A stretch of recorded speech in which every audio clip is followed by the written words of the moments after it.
Welcome to Slow Home Studio. We're continuing along our work with Mike's design problem, and he wants to know where the best place would be to put his kitchen in his narrow lot house. Hi, Mike, and to all of your family and friends that are actively watching and participating on the site. It's great to have you all involved.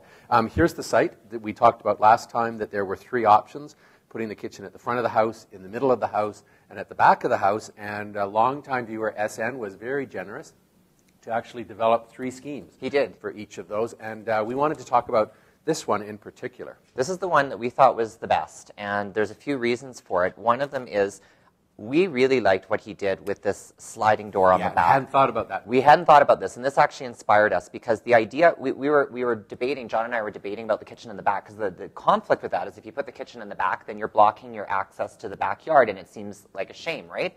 But this solves that problem conceptually, because you then have a big opening, and that island configuration allows that sort of visual connection. It also allows the sort of more characteristic Victorian style of the dining room in the center and the living room at the front to work and not be a huge renovation. Yeah, our concern with this particular layout, though, was having the two eating areas as well as the informal eating bar, and whether that was really the best way of using that space. And we also took Mike's comment that he wanted to see if there was a way of adding a guest half bath on this floor. So we took this as our inspiration, and thank you so much to SN for proposing that. And we've got our own ideas. Yeah, what we thought we would do is, following from SN's concept, is that we would do a island kitchen. So we would keep the walls just on this side to allow us to have an island configuration, something like this. Maybe the fridge goes here. We could put a cooktop, something like that there. And then have our sliding doors, which is brilliant. Yep.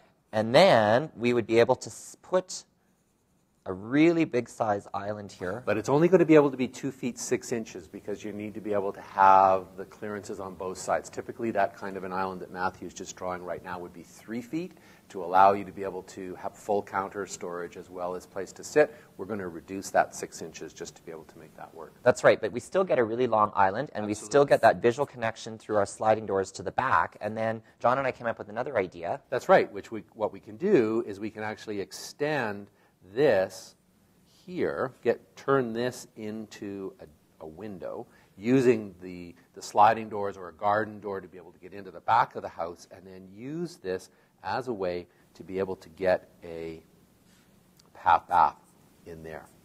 I think this is really cool. Like that. Because what that does is it makes use of that space. It also starts to create a condition of a vestibule that you come into, where you can go down to the stairs to the basement and into the guest bath, and it's a really nice sort of private entrance into both of those areas. That's right. So then, just to finish off some ideas for the rest of the plan, we thought that SN's idea of a free-floating front closet was a good idea, but rather than putting it in the middle, we shoved it over a little closer to the front and then added some kind of millworky kind of piece that would wrap around that actually then addresses the living room side of the house, and thought that then the thing to do would be to turn the furniture more like this, so that this can become a focal point. It's a place for a television, a bookcase, something like that. Probably get another chair over on here, and then leave this wall, leave that, open this up though, so that you actually, when you come in, you actually have a connection into the stair like that. Yep, I think it's a great idea. We're going to post a